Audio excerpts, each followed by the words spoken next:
Liat in need of a cash injection to avoid closure, and in sport, the Trinidad and Tobago Cycling Federation facing legal action. I'm Dawn Paris, and this is Caribbean in 10 for Friday, March 1st, 2019. We'll be back with the details after the break. And it seems like Cranium is getting a bit of a backlash from his claim that he opened doors for this generation internationally.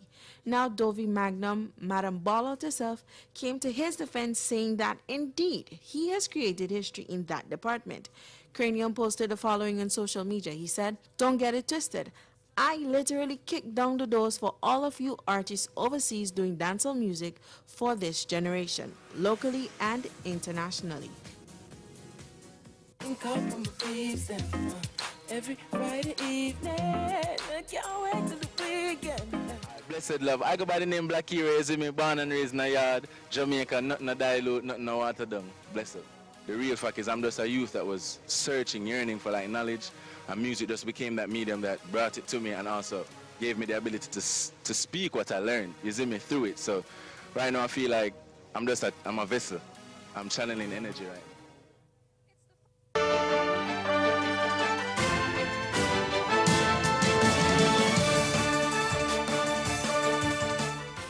Regional airline Liat needs an immediate cash injection of $5 million or it could face a shutdown.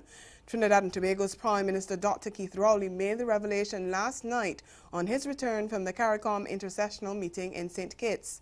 Rowley said Liat only has enough cash to operate for the next 10 days. He told reporters that one of Liat's problems is flying uneconomic routes with loads that are heavily subsidized. If Liat ceases to fly, I need not tell you the economic and other impact that would have on the region. While Trinidad and Tobago does not rely heavily on Liat for transportation, the other territories are virtually at the mercy of a Liat service. However, the discussion understood quite clearly that this is a matter for the shareholders of Liat. So Trinidad and Tobago is not in that category. However, a decision had been taken by the shareholders of Liat, who are largely Barbados, Dominica, Antigua, and others, St. Vincent, that they will have to act in emergency to ensure that Liat stays flying. Guyana's Court of Appeal has rejected government's request for an interim conservatory order and stay in the implementation of the High Court decision to uphold the December 21st no-confidence vote against the ruling coalition. Under the Constitution, the elections should be held by this month. We get more in this report from Newsroom Guyana. Order was sought by the Attorney General Basil Williams at the Court of Appeal after parties in the 3 appeals filed against the Chief Justice's ruling agreed to submit all written arguments and then present oral arguments on March 15th. The 3-month constitutional deadline for elections would expire 6 days after that hearing. Once he hears the oral arguments, the judge said he would move to grant an expeditious decision, and therefore he was not minded to grant an interim stay. As dictated by the Constitution, only a 2/3 vote of the National Assembly can extend the date for elections beyond 3 months after the passage of a no-confidence motion. The President has invited the opposition leader, Bara Jagdeo, to a meeting next Wednesday, but Mr. Jagdeo has said the only meeting he's interested in is if the President wants to talk about an elections date. If no resolution is reached and the time passes for the holding of elections, the Attorney General denied that there would be a constitutional crisis, hanging that argument on what Article 1067 of the Constitution says, namely that the President and the government remains in place until the holding of elections. However, the constitutional provision just before that, Article 1066, provides for those elections within 3 months or a longer period agreed to by a vote of 2/3 of the National Assembly. The Joint United Nations Program on HIV and AIDS has called on Caribbean countries to make changes to discriminatory laws and policies to ensure equality, inclusion, and protection. In a statement issued on Friday to mark Zero Discrimination Day, UNAIDS said such laws and practices are a significant barrier for access to health and other services and are also contributing to human rights violations. It said last year at least 20 countries imposed travel restrictions of some form against people living with HIV, and nearly 29 countries reported that they require the consent of a woman's husband or partner to access sexual and reproductive health services. 59 countries reported mandatory HIV testing for marriage, work or residence permits, or for certain groups of people in the law, regulations, or policies, while 17 countries criminalized transgender people.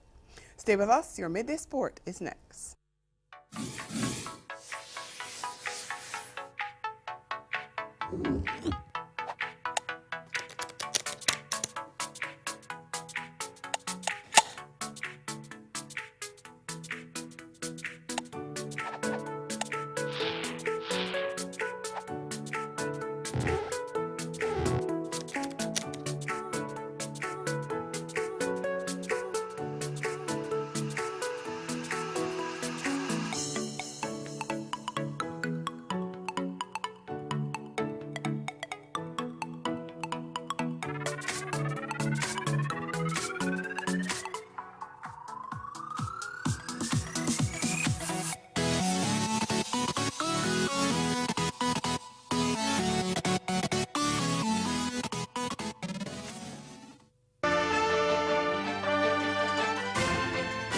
The Trinidad and Tobago Cycling Federation is facing legal action by a cyclist who has been omitted from the national team. Attorneys for Quincy Alexander have sent a pre-action protocol letter to the association claiming unfair treatment by national coach Erin Hartwell, which led to him being excluded from the national teams for the UCI World Cups and the World Championship currently taking place in Poland. And that's although he clocked better times than the riders who were selected. The attorneys say that due to the treatment, Alexander's earning potential was severely affected since his exclusion materially reduces his international exposure and decreases the incidence of sponsorship and other financial opportunities. The lawyers have dismissed the coach's claims that Alexander's inability to secure a place on the team was due to absence or late attendance, particularly when evaluation was being conducted. They insist their client attends all possible training sessions and diligently adheres to his training regime. Taking a look at yesterday's opening day of the 9th round of the Regional 4-Day Championship, West Indies Test player Raymond Reifer showcased his all-round skills in terrorizing his native Barbados to put Guyana Jaguars on top. Opting to bat first at the Guyana National Stadium, Barbados Pride were bundled out cheaply for 76, their third lowest total in the modern era of the first-class championship. The 27-year-old Reifer wrecked the innings with 5 for 20, with support from medium pacer Chris Barnwell, who claimed 2 for 26. And in reply, Jaguars found themselves in turmoil at 78 for 5 before Reifer arrived to stroke a responsible unbeaten 33 and guide the host to 162 for 7 at the close. Meantime, the informed pair of Brandon King and Jermaine Blackwood produced yet another half-century partnership to pull Jamaica Scorpions out of trouble against Leeward Islands Hurricanes. Responding to the visitors' 210 at Sabina Park after left-arm spinner Nikita Miller snapped a 7-wicket haul, Scorpions were floundering on 23 for 2 before recovering through the efforts of King and Blackwood, who saw their side to 77 without further loss at the close. And all-rounder Imran Khan stroked his second half-century in as many outings, while tail-ender Kerry Pierre struck his second first-class 50 as they rescued Trinidad and Tobago Red Force in an unbroken century stand in their match against Windward Islands Volcanoes. Red Force made a terrific recovery following a nightmare start to end the day at the Arnasville Stadium on 254 for 6. Their innings lay in ruins at 114 for 6 after lunch, but Pierre carved out an unbeaten 80, and Imran Khan finished on 71 not out to guide the visitors to safety. And that's Caribbean in 10. Join us at 6:30 this evening for Caribbean Newsline. Good afternoon.